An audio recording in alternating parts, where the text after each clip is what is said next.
Hello, and welcome to the Rabe Creations podcast, episode number 16. My name's Nicole, and I'm coming to you from Calgary, Alberta, here in Canada, where I live with my husband, Barry, my son, Riley, and my wonderful rescued Rottweiler named Grace. So this podcast deals primarily with crochet and yarny goodness. We also do, however, touch on some other subjects. They're book recommendations, other crafts. I have a make-along going on that we will talk about. So lots of things get discussed on the podcast. I do release a crochet, Rabe Creations crochet podcast, about once every 2 to 3 weeks. I am currently also doing Vlogtober. So you will see some almost daily. I have not quite kept up with the one a day, but spooky book recommendations is the way I've decided to spin my Vlogtober.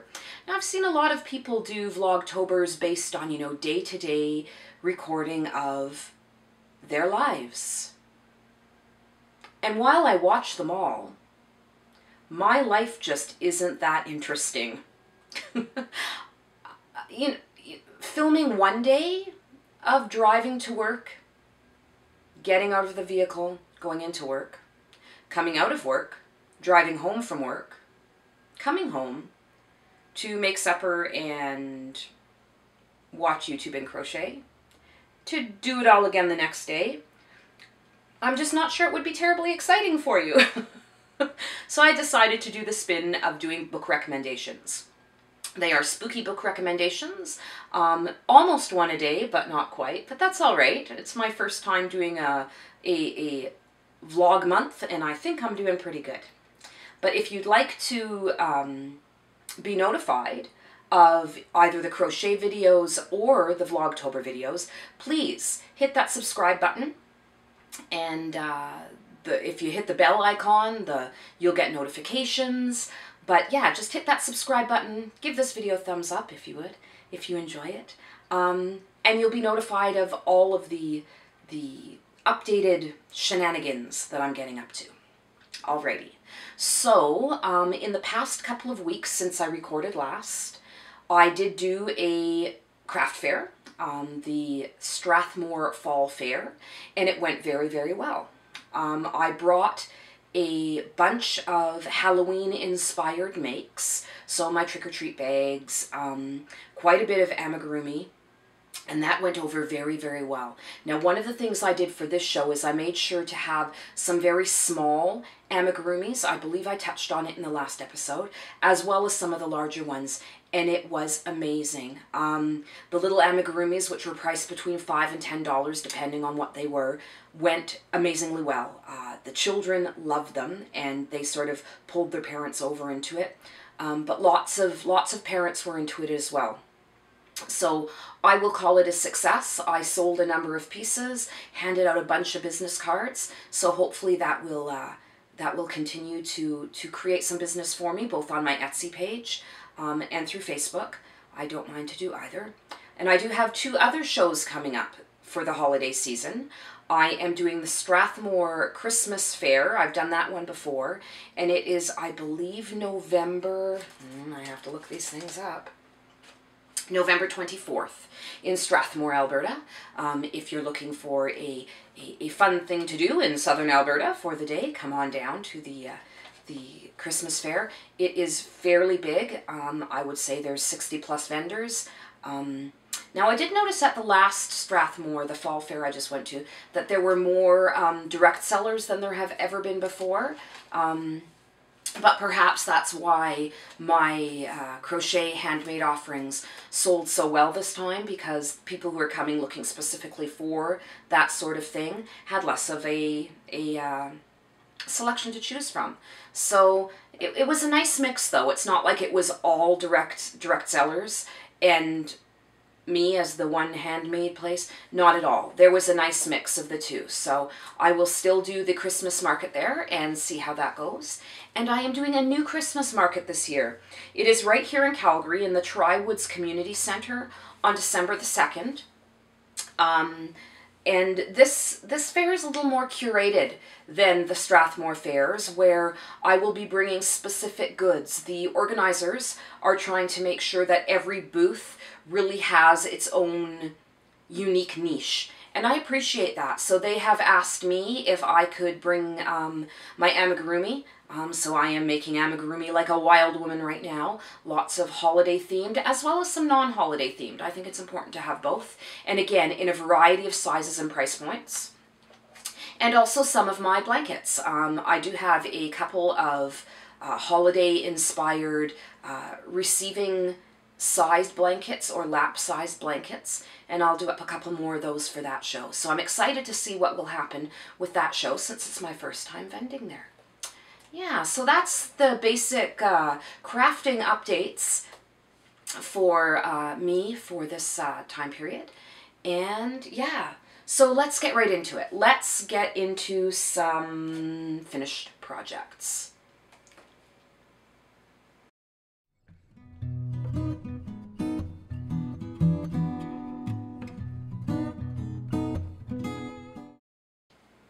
Welcome back. So let's talk about some of my finished projects from the past couple of weeks. So first of all, I would like to reintroduce you to my wonderful little rat. Now, I started introducing this last podcast as a current project, and he's finished. So I have named this project Templeton. Those of you who have watched my podcast for a while know that I have a soft spot for literature. And Templeton is a rat in a rather classic children's tale. You may have heard of it, Charlotte's Web. Oh yes. So this is my version of Templeton the rat. Now the pattern itself came from the, I believe it was Inside Crochet magazine. Let me just double check here. Oh. Yes, Inside Crochet issue number 101, and the pattern was called Neat Little Nellie the Rat. You can link to it on Ravelry, although it doesn't bring you, I believe, to the pattern. You have to get it through the magazine. Usually, eventually, the patterns do become available outside of the magazine, but I don't think this one is yet. So the designer's name is Marilise Lyle. I will put all of the links down below in the description box, as always. And it's also available as a part of a book called Cuddly Amigurumi Toys. So I have renamed, as I said, this little guy Templeton. He is done in impeccable yarns, as most all of my amigurumi is. And yeah, I really, really like how he turned out. My favorite feature is still his little toes. A fantastic design element that just gives it that little bit of detail. Now this was not a terribly complex pattern. It was pretty quick to go together. Love his little ratty tail. Yeah, so that is Templeton the rat. So moving right along in my amigurumi patterns, I would like to share with you my teeny weeny little penguin. So this penguin is a super, super fast make. It is available free on Ravelry, and it is by Red Heart's Yarn. If you just put in Amigurumi Penguin, he will come up. Now the only change I made to the pattern, as it was written, involved his wings. In the pattern, his wings are just circles that are sewn on. I made the circles one round bigger than what was called for, and then folded them in half to give them a more of a wing, in my opinion, shape. But other than that, he was quick to work up, sort of one evening worth of work. He's got cute little safety eyes. Yeah, really quite like him. So this is that smaller size of amigurumi that I found that was selling extremely well at the last show, because the price point is, I'm able to keep the price point fairly low on them. So that is the Amigurumi Penguin by Lionheart. Oh my goodness. Professional podcaster here. Lion brand yarn. Now the yarn that they suggested to use is their Woolies brand. I, however, just used my regular impeccable yarns, and I think he turned out wonderfully. So next, my next amigurumi, this is like the amigurumi hour. My next amigurumi is one that I am very, very proud of. This is a free pattern on Ravelry. It is over 50 pages long, and it's free. It was originally released as a cowl, so a make-along, and you downloaded the sections of the pattern week by week, I believe it was. But right now, because it's already a completed make-along, you can just download them all at once, and it's free. Over 50 pages. The detailed instructions are amazing. There's photographic details as well, which is fantastic. I did make one change to the pattern, and that was his wings. Now, the pattern itself does not have orbit with wings. It has orbit with ears and no wings.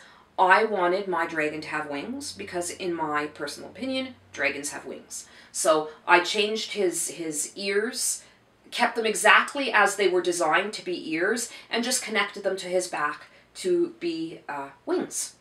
I really like how this has turned out. It was a complicated pattern in its assembly.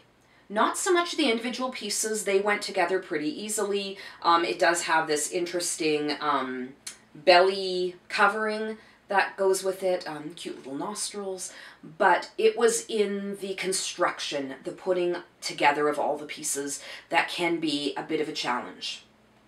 But overall, I am super, super pleased with how this turned out.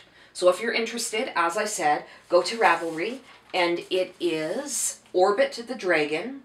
The designer is Projectarian, and again, I did it completely out of impeccable yarns in 3 different shades of purple, the Aran color, and a little bit of gray. He will definitely be coming with me to the winter markets, because everyone needs a Christmas dragon. So finally, in the finished projects category, I did talk last week about a wonderful pattern that was gifted to me by the beautiful, wonderful, sweet Hannah Siegmund of Cozy Cottage Crochet.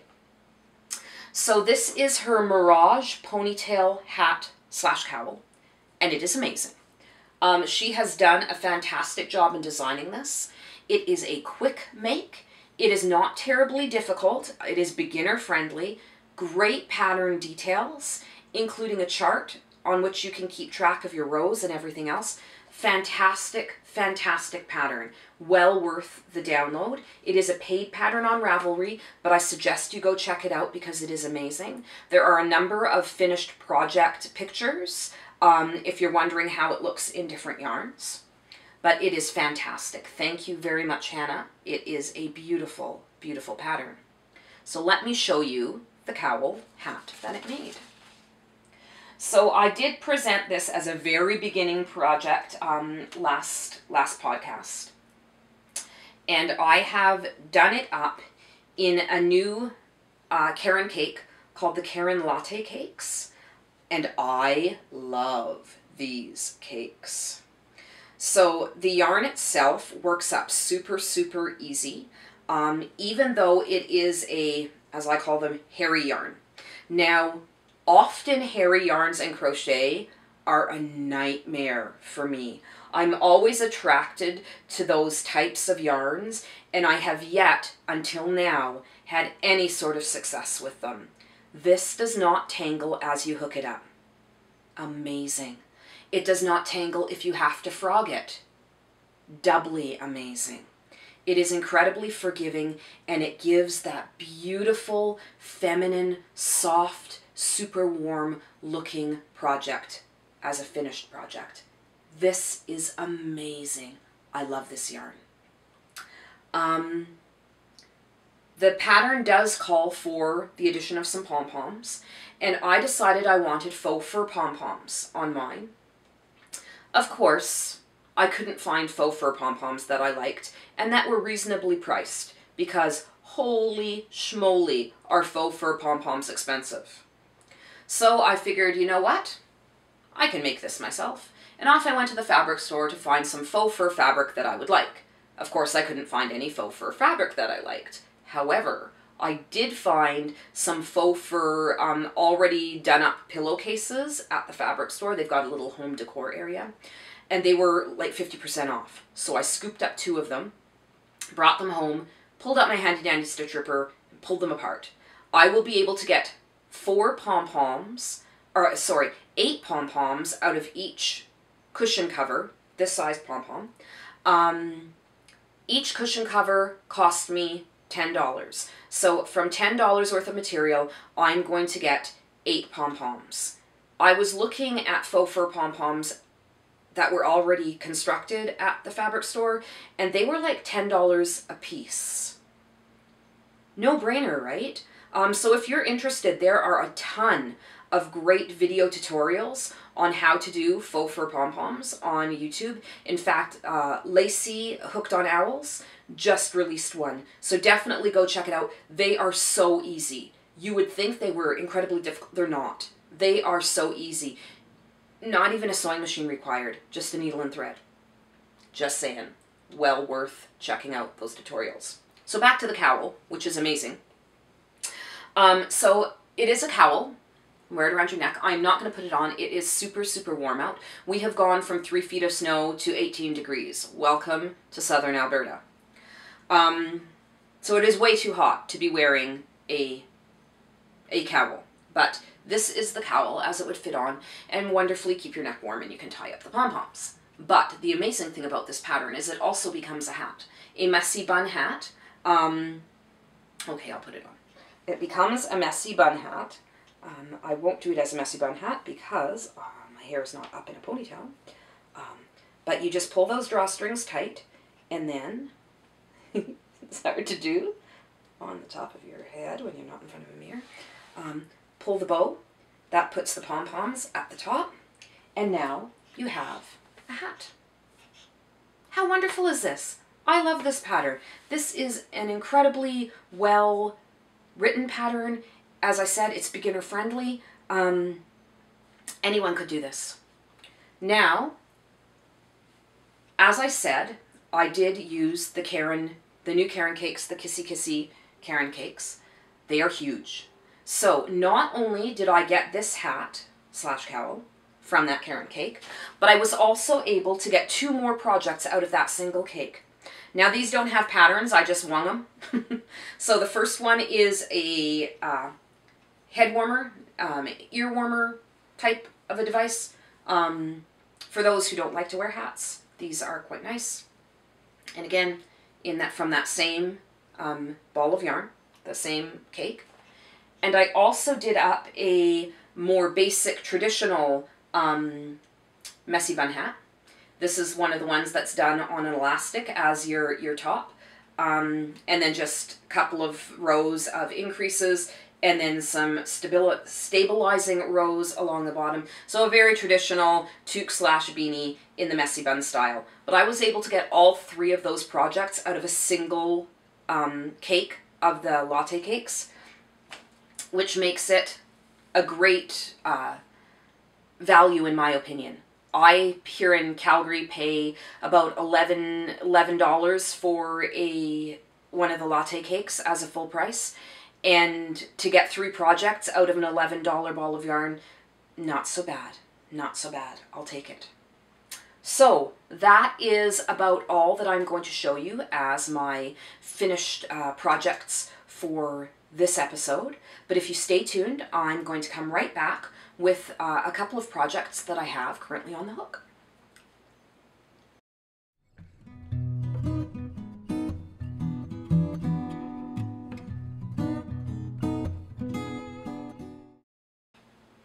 Alright, so let's move on to some projects that are currently on my hook. We'll start out with what's living in my wonderful project bag by Crafty Ocelot. She has changed her name on Ravelry, on Etsy, and I can't at the moment remember exactly what it is, but if I do remember, I will link it below. But I love this little project bag. It is really cute. It is very me, even when it's not Halloween, so But, you know, carrying it around now, no one questions.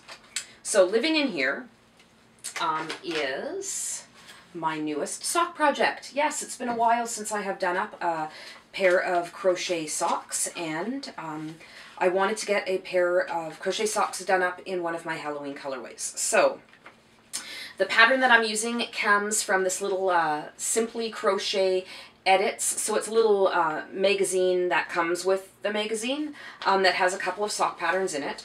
I believe they are all by Ron Strong, but I could be incorrect there. Let me not. Yes, they are. They are all from Ron Strong. And the ones that I am making are actually called stripy socks. There's a picture of them there. So they are designed to be worked in a self-striping yarn. I am not using a self-striping yarn. I just really liked this, the patterning that the stitching is making. So this is the pattern I'm using, and the yarns that I'm using can't come from Flock Fibre Studio. There is her band from her yarns, and this was a sock set that I picked up at the Fibre Festival I went to. It's her Take a Hike sock set. It is an 80% superwash merino and a 20% nylon. It came with a main skein and a mini skein. The main skein is called Pumpkin King, and the mini skein is called Pumpkin Juice. Let me pull those out to show you. Oops. So this is the main skein, the main colorway, and this is the Pumpkin King colorway. Beautiful, beautiful colorway. So it is a gray base, a light gray base, and it has all of this amazing speckling in it. There's some like an acidy green color, there's purples, there's blacks, there's oranges, beautiful, beautiful speckles. I love hand-dyed yarn. I love hand-dyed fingering yarn for my socks, and I love crochet socks, so perfect storm, right? The Pumpkin Juice colorway that comes with it is that color there. Now this is an amazing, amazing colorway. It is a tonal orange, and it has such varying oranges in it. Everything from almost a yellow right into the deepest orange you could imagine. I really like this. I think this would be beautiful in a project worked up all on its own. If orange is a color you like, this is an amazing color. So I'm not sure if it's something that she has available all the time or whether it's just a fall/Halloween offering, but this Pumpkin Juice colorway is astounding. Well worth checking out. So I am hooking up my socks on a 3mm hook, so a nice small little hook to give me some good tight socks. And here is what I've done so far. Now I have literally just started these. I started them yesterday. So I have started my first sock, and I have the cuff done in Pumpkin Juice, and I have the beginning of the leg done in Pumpkin King. I really like how this is working out. There seems to be no real obvious pooling, so the speckle is working quite nice in the crochet stitching. Sometimes pooling can become an issue with hand-dyed yarn and crochet, although I've never let it bother me. To me, it's just the yarn telling its own story, so I don't mind pooling in yarns, but this one doesn't seem to be pooling up at all. It is just showing off its beautiful speckles. So I am really, really liking how this is working up. And I do have a little stitch marker on there. It is a Harry Potter stitch marker, of course. Oh, can you see it? There it is. So yeah, a Halloween bag, Halloween color socks with a Harry Potter stitch marker. It is that time of year. So I will be showing these as they progress. Now I find crochet socks fly off my hook. So I fully expect these to be done within a week. So that's what's living in there. And I also have started, last week, or last podcast, I did show a new acquisition book that I had picked up. And it was the Amigurumi number 7. And I had showed a couple of patterns that I was really interested in doing. And one of them is Monty the Moose. So that is a little picture of Monty the Moose up there. Now the pattern has him, as you can probably see, in shades of blue. I wanted my moose to be a little more realistic in his color palette, so I have gone with just shades of brown. He is wearing a bow tie. You can't see it very well in the picture, but that is a bow tie, and I think his bow tie on my version will be probably red or green, very holiday themed, because this is something I plan to be bringing with me to the holiday markets. So I have started him. I have gotten his snout done. So far, this is Monty the Moose. I am using a all impeccable yarns, surprise, surprise. So these are the two colorways I'm using so far. I have lost the ball bands, so I'm not entirely sure what the colorways are called, but it's impeccable yarns. It's not tough to find. But yeah, so that is his snoot and the beginning of his head color. So the head color will be the darker brown and the snoot is the lighter brown color. And so far this is working up quite nicely. Quite an easy pattern to follow. Just one basic color change so far. It is truly amigurumi worked in that continuous spiral. These two markers on the sides just indicate the sides of the project so that you don't get confused when you're putting it together. And the stitch marker I'm using on this one says keep calm and kill zombies, because even though this is a holiday-esque amigurumi, it is Halloween time, so have to pay my respects to the Halloween. So keep calm and kill zombies while making amigurumi mooses. Sounds like a plan to me. So I will keep you updated with how this turns out. As I said last time, there's a couple of patterns in that book that I plan to be hooking up fairly quickly. This one is going to be a fairly big project, probably close in size, if not a little bit larger than Orbit the Dragon. Which is nice. I want to have a couple of the bigger projects and then a bunch of small amigurumis for the shows. So this is the beginning of Monty the Moose. Of course, I will probably change his name because that's what I do. But there you go.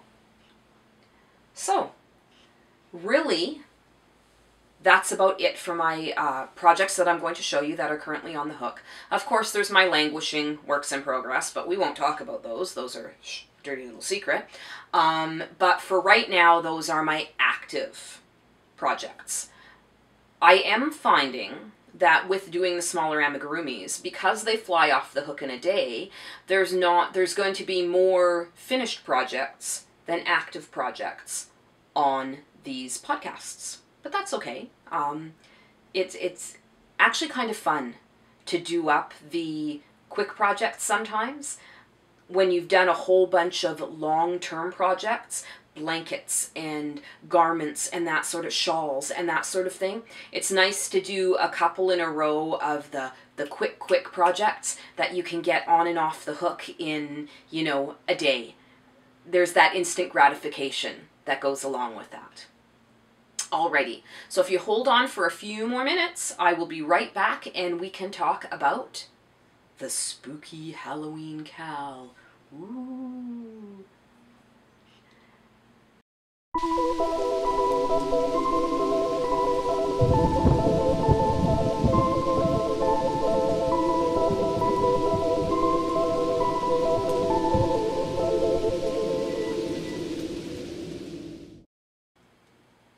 Welcome back.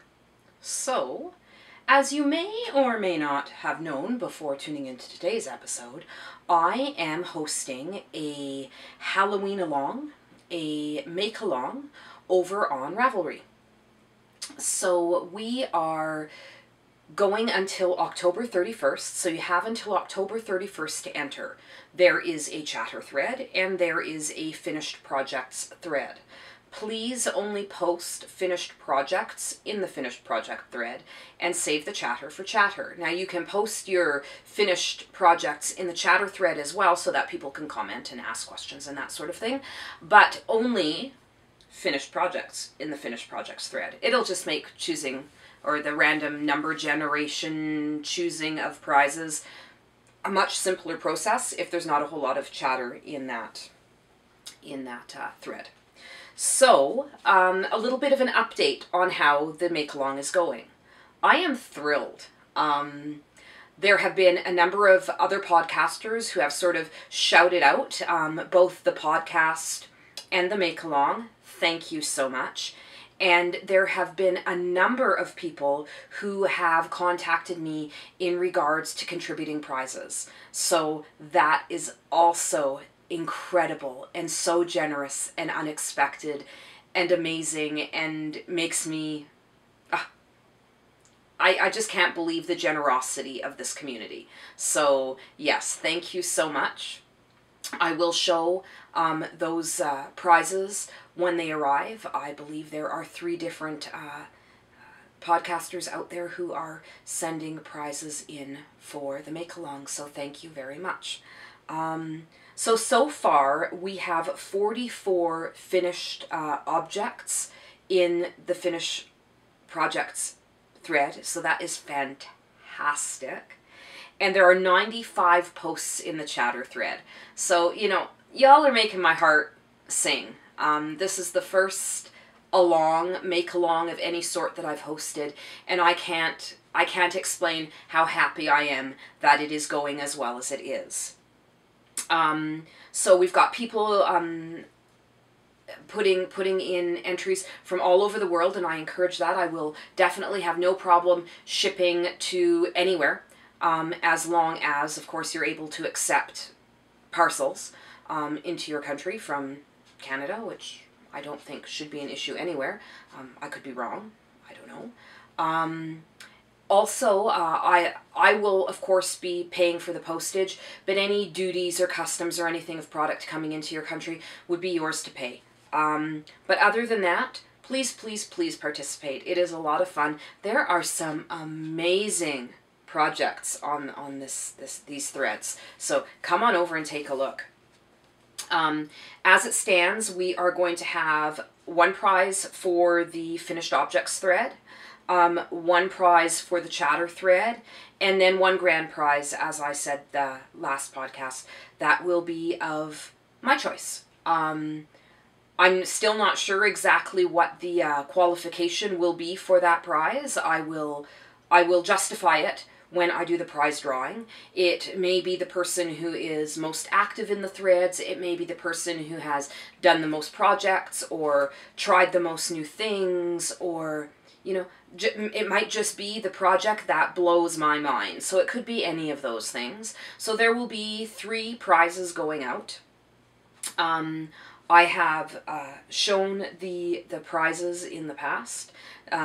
There is yarn going out, there's project bags going out, there's hooks going out, there's a little project kit going out. There's all kinds of amazing things. I will show the complete parcels in the video that I record when I draw the names. So that will be done on November the 1st, because I'm giving everybody until October 31st to get all of their entries in. November the 1st, I will do the drawings and hopefully record and upload the episode. Now, I have to preface this a little bit. My son, Riley, does the majority of my video editing. He is trying to show me, and I am learning, but he is much faster at it. So, he does a lot of that video editing for me. However, he also works in a construction type field. So he works extremely long hours when he does work. By about the end of November, beginning of December, they shut down for the winter, and then they don't go back to work until, you know, March or April, so they've got a couple of months off. But when they are working, they work incredibly long hours. So my fingers are crossed that November the 1st will be a short day for him at work, and we'll be able to get this edited and uploaded and all of that great stuff for you to find out exactly who the winners are immediately. If not, please just be patient and stay tuned. The video will upload as soon as it can be edited. Alrighty, so that is a bit of a update on the make-along that I am hosting over on Ravelry. As I said, you've got lots of time to participate. So if you have been working on any Halloween projects starting October the 1st, through right now, all the way till, or not October the 1st, I'm so sorry, starting the beginning of September. So we started the make-along the beginning of September, and we're doing it through the end of October. So a 2-month make-along, so lots of time. If you have completed any Halloween-esque projects in this time period, please go on over, enter to win. As I said, there are a number of entries. However, there are not a whole lot of participants on a whole. So lots of people have entered multiple projects. The chance of winning is high.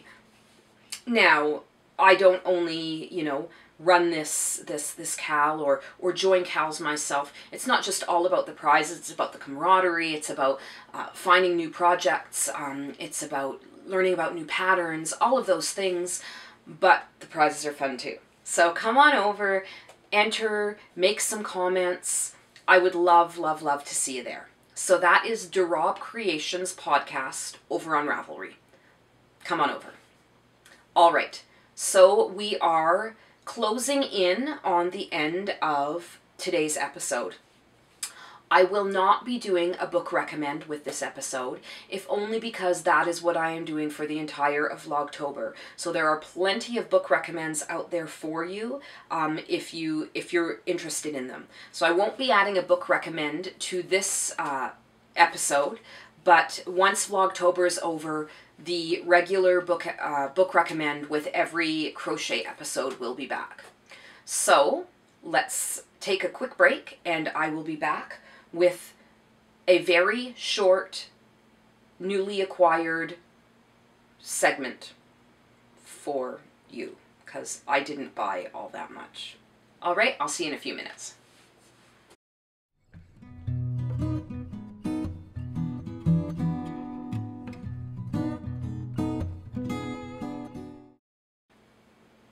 Okay, welcome back. So the last segment of today's episode is going to be new acquisitions. I only have one, which is kind of a lie, because I did buy yarn, but it's not yarn that I'm going to show. I did have to go to Michael's and stock up on my impeccable yarns for my amigurumis, but honestly, not real exciting. Variety of colors in the same yarn as always. So I'm not going to go through those each individually and show you. I don't think that would be very exciting. What I do have to show you, however, is a new book. And it is not a fiction book, it is a crochet book. And it is so stinking cute. Are you ready? So the book is called Beetles, Bugs, and Butterflies. I did see this book featured in one of my crochet magazines. I can't even remember which one or how long ago it was, and it was a while ago.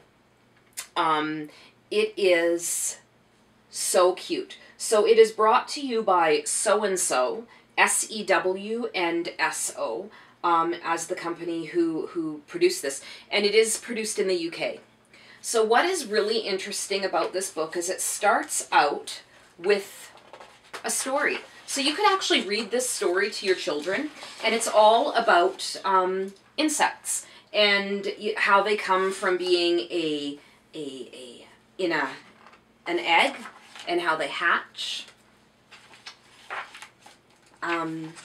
what they hatch into. So these are caterpillars. And then it goes through the various life cycles of a number of different insects. So there's caterpillars, there's moths, there's beetles, there's flies, there's aphids. The aphids are so cute. What's neat about it is you construct the different pieces of these insects in their various forms. So you have the pupa within its cocoon, and it can come out of its cocoon, and then it is either like the baby beetle or the caterpillar without its wings. Then it goes back into, the caterpillar goes into its cocoon, so it starts out in its egg, it hatches as its caterpillar. Then it goes into a cocoon, which you also crochet up.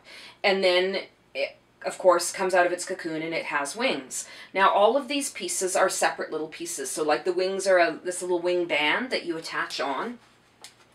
And these are absolutely amazing. Let me show you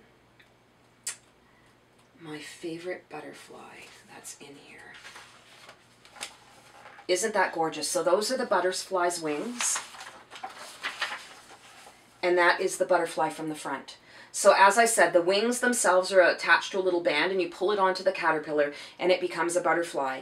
So these would create great tools for homeschoolers to be teaching their children about the life cycles of insects. But I think it's also for the springtime going to be some great gift-giving opportunities for spring, for Easter, for those types of holidays where you could get a whole little play set of different bugs and cocoons and eggs and wings, and it's got leaves and aphids.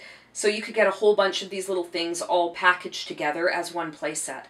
I think this is absolutely astounding. If you haven't had a chance to check this book out, and you do get an opportunity to, take a look. It is so stinking cute. I am so glad I came across this, and I will definitely be doing up some of those play sets for this coming spring.